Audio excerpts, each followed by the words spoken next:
Welcome to the Tech Talks Daily Podcast, where you can learn and be inspired by real-world examples of how technology is transforming businesses and reshaping industries in a language everyone can understand. Here is your host, Neil C. Hughes. Welcome back to the Tech Talks Daily Podcast, where every day I get a kick out of exploring areas you might not associate with technology. And that area I want to explore today is the freight industry. And on my search for a suitable guest to bring that to life, I came across a guy called Shawn Vo, who is a programmer, entrepreneur that is based in New York City. And in 2017, he and his best friend started BusBot, a Techstars and venture-backed company, but that has now morphed into Axle Payments. Essentially, it's an all-in-one financial platform for modern freight brokers. Now, back in May, they completed a $10 million Series A round of funding led by Crosslink Capital, and they're having an amazing year because their volume has also grew 850% on their payments and financing platform. So it sounds like there's quite a story there, right? So I invited them on the podcast today to share that story and also discuss the importance of digital transformation initiatives, integrations and personalization in freight brokers' tech stacks.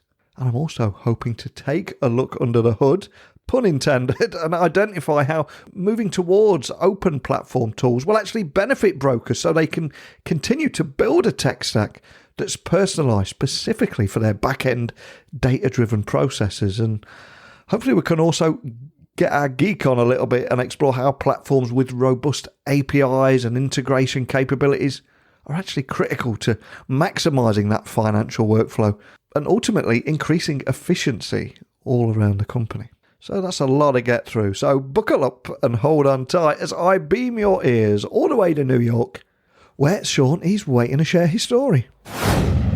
So a massive warm welcome to the show, Shawn. Can you tell the listeners a little about who you are and what you do? Yeah, of course. My name is Shawn Vo. I am the co-founder and CTO of Axle. We are a financial enablement platform for the logistics industry. So we provide people who need to transport goods, the financing, payment processing, and a lot of workflow automation tools to help these companies grow. And before we find out more about the work you're doing and how you're leveraging technology, I'd love to take you back in time for a moment. So can you remember where your passion for tech came from, or just a moment that put you on this path you're on today, and ultimately share your origin story with us? Yeah, I was a huge nerd as a kid and admittedly still am today. So back in the 90s, computers were still pretty expensive and my family didn't have a lot of money growing up. So I built my first computer just from like parts I could find on eBay when I was around 7 years old. And since then, that has just rippled effect throughout my life. So I started making websites when I was 12. In high school, I started building those games on those TI-83 graphing calculators. And even today, when I'm not working on Axle, I just love exploring new technologies, love to build things. And as the company grows, it's been quite a challenge actually to step away from being hands-on in the code, just because I love it so much. Oh, brilliant. And do you still miss the sweet sound of a US robotics modem connecting? Yeah. It's crazy that, like kids growing up these days will just never, that is just not a conceivable concept anymore. I know. And even the sound, you knew when you had a good connection or a bad connection just through the sound. I mean, how nerdy is that? Yeah. I remember my parents would always just get so upset when they were like trying to make a phone call and they pick up the phone and you're like, hey, get off the internet. But of course, it was that path that would lead you to Axle. So can you tell me a little bit more about the story behind the company and ultimately the problems that you set out to solve with technology? Yeah. So my best friend from high school, we grew up in Virginia together, and there was a time where he was living in New York and I was in DC, and we would take these buses back and forth to see each other all the time. And if you've ever taken these buses, like a Megabus or a Greyhound or anything like that, you can just see how outdated they are. It's a very inefficient industry, but it solves for a very salient pain point for broke kids like us. So we got fascinated with that. We were looking at innovation in passenger transportation, And this was around the time where Lyft and Uber were starting to get really hot. You see all these like scooter companies. And we realized that not a lot of people were innovating in the freight transportation space. There was a lot of VC attention on passenger transportation, but not a lot on freight transportation. So that inspired us to dig in a bit. And we just found that there's this specific payments problem in the space, and we set out to solve it. And I suspect for most people listening, they won't associate the freight industry with technology or being transformed by technology. So can you tell me more about the importance of digital transformation initiatives and integrations and personalization in freight brokers' tech stacks? Because that's where it all seems to be happening at the moment. But for most people, they probably don't get to hear about that. Yeah. I think most people are surprised when I tell them, basically most of the payments in this space happens by paper checks in the mail. Yeah. I think when you look at the consumer space, it's so easy to send each other money. You have like Venmo and Cash App and all of these different tools to get people paid instantly.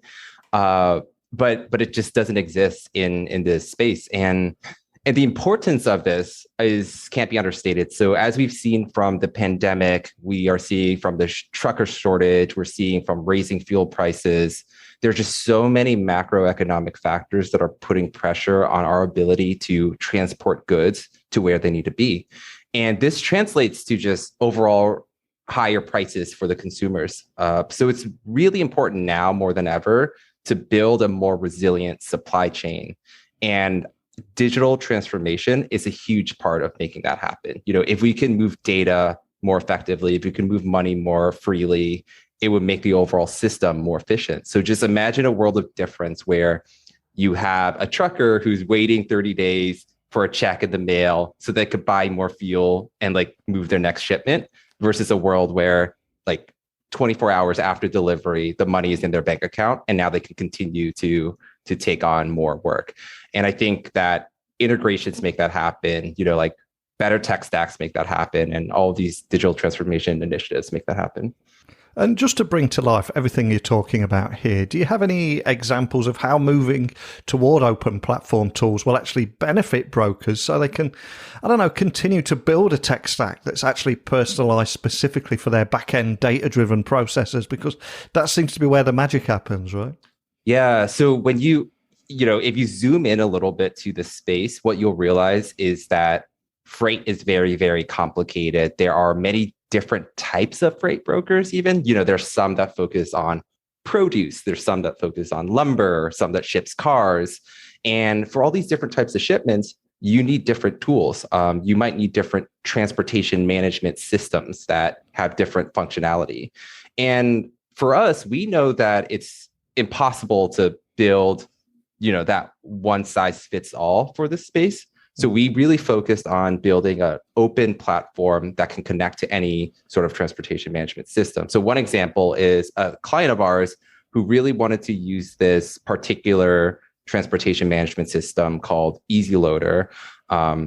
It just worked a lot better for their business, but they also wanted to use Axle for like their financing platform. So by integrating these two systems together, they were actually able to grow their revenue by 300% within the first year of working with us. And we see these success stories across like different brokerages all the time, where one other broker might be like, hey, I want to integrate my financial accounting system with like my financial enablement platform, Axle, and we make that happen. And they're able to save hours on just cash reconciliation and manual data entry. And I'm glad you mentioned integration there, because I think that's going to be the number one question for every single company and every client that you speak with. And we are thankfully living in the age of APIs. But how vital are integration capabilities to delivering the results that those teams need? Yeah. So in this industry, I think, and in most industry, time is so critical, right? Yeah. So shippers expect their goods to be delivered on time. Carriers want to get paid on time. And anytime that you're doing redundant data entry is a total waste of time. So it's like these APIs really allow you to move data faster, like eliminate data entry. And that allows you just to focus on your business, focus on servicing your clients, focus on getting things where they need to go, rather than copying, pasting things in between multiple systems. And I also noticed before you came on the podcast today, when I was doing a little research on you guys, that back in May, I think you completed a 10 million Series A round of funding led by Crosslink Capital. So can you tell me more about what that funding means to the company and how that's going to be used where you can? Yeah, the funding was a huge milestone for the company. We were able to use that to really grow the team. That was like our first focus. So from the Series A, we scaled our team from 30 people to 100 people today. And this helped us transition from what is traditionally more of a startup phase to more of a growth stage. And in this time, we've been able to invest in ourselves as a remote company. I'm very proud to say that we have a 4.9 rating on Glassdoor. We've been named top 100 remote places to work, Fast Company's like best workplaces for innovators. And that was really exciting. I think that was like a huge milestone for the company. And the second piece is that we use those funds to invest in the platform. We are trying to build this generational business. So we've been working on a number of workflow tools to give clients back even more time in their day. We've been growing our network of carrier shippers, brokers to thousands of companies. We've scaled our tech infrastructure to support millions, even billions of transaction volume. And that's kind of where we are now. I think we're really excited to take the team that we have, the platform that we have, and continue scaling it. And of course, the financing follows a record year for Axel, during which I think the volume grew 850% on your payments and financing platform. And there is so much doom and gloom out there, especially around the economic downturn, etc. So can you expand on the story behind that increase? It's a phenomenal figure, isn't it?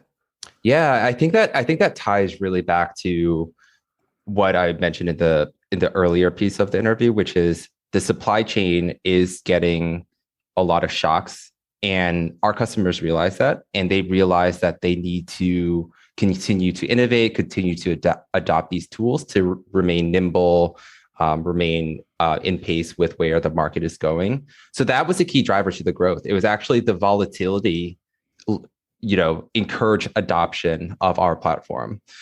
On top of that, our revenue model is directly linked to our clients' success.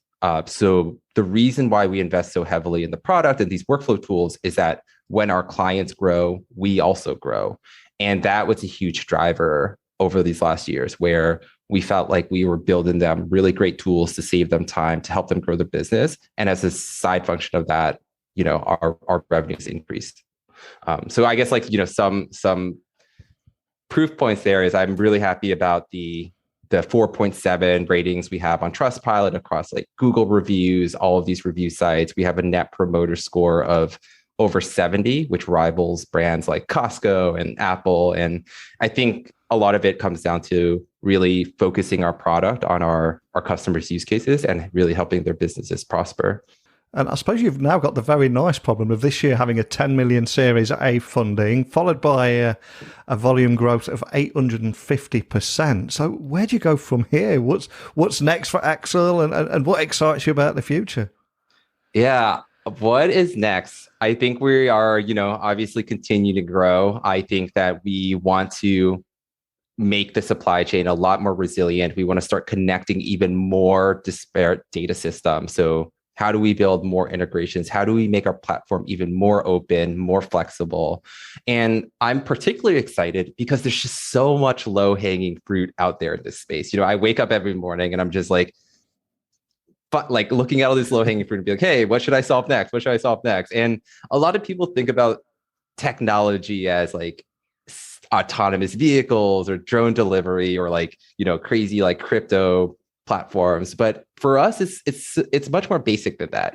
I'm just really hoping to see that the industry will stop using paper checks or paper bill of ladings in the next 2 years. And I think that will make a huge impact on the efficiency.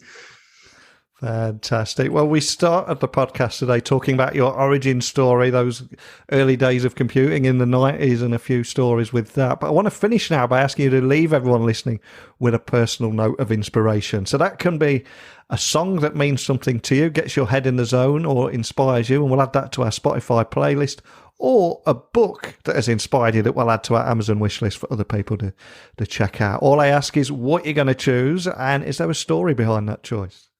Yeah, I did check out your Amazon wish list before this, and I found all of those books to be very inspirational. I was like, oh, I want to make sure that I have a good one that maybe isn't on there. And the one that I felt like has made the biggest impact for me this year was this book called The Gap and the Gain. It was actually recommended to me by our director of engineering, and he would notice that I would be so hard on myself when things didn't go perfectly. I would just like beat myself up, get really anxious. And I think growing up, looking at, the flaws and the gaps on where I was a big motivator for me to continue to succeed and continue to work harder. But at the same time, it was a huge source of anxiety. So this book was all about finding motivation in the things that are going well, the gains, rather than all the things that could be better, which is the gaps. And I think that mental shift of like, how do you get motivated by the wins rather than by the losses was really big. Since then, half of our company picked up this book. I've recommended to so many people. And when you have a company full of people living in this mindset, it creates such a healthier place to work. It becomes much more collaborative. It becomes much more positive and kind of resilient too. You're able to face adversity without getting discouraged. So that is my 2022 top of the list book recommendation. Awesome. Well, I'll be adding that straight to the Amazon wish list. I'll be checking that out myself. And for anyone listening that have just been intrigued by everything we've talked about today, maybe they want to continue the conversation, contact your team, or just find out more info. What's the best starting point for everything? Yeah, so you can obviously check out our website, axelpayments.com. You could also find me on LinkedIn, which is just Shawn Vo. I'm not super active on social media, but you could also find me on GitHub if you are interested in what we're building and kind of the technologies that we're working on. That'll be a place where I'm fairly active. Well, it's been such an exciting year for you all with that 10 million Series A funding and 850% on your volume growth there. But I think what brought it to life more than anything was the story behind it and your personal story behind it. So thank you so much for sitting down and sharing that with me, and also leaving us with a great book too. So thanks for joining us today, Shawn. Thank you very much for having me, Neil. What a great story. And I'm curious, do you work in an industry that is being transformed or impacted by technology that maybe people listening won't associate with tech? Or do you simply have a great story to share? Please email me now, techblogwriter@outlook.com, Twitter, LinkedIn, Instagram at Neil C. Hughes. And if you do have a spare moment, would you mind rating the podcast? Will it be on Apple Podcasts or Spotify or wherever you listen? Because it really does help the show against those dreaded algorithms that we're all a slave to now. Other than that, I invite you to join me again tomorrow. We'll explore a completely different topic, and hopefully you'll join me again. But a big thank you for listening today, and until next time, don't be a stranger. Thank you for listening to the Tech Talks Daily Podcast with Neil C. Hughes. Remember, technology works best when it brings people together.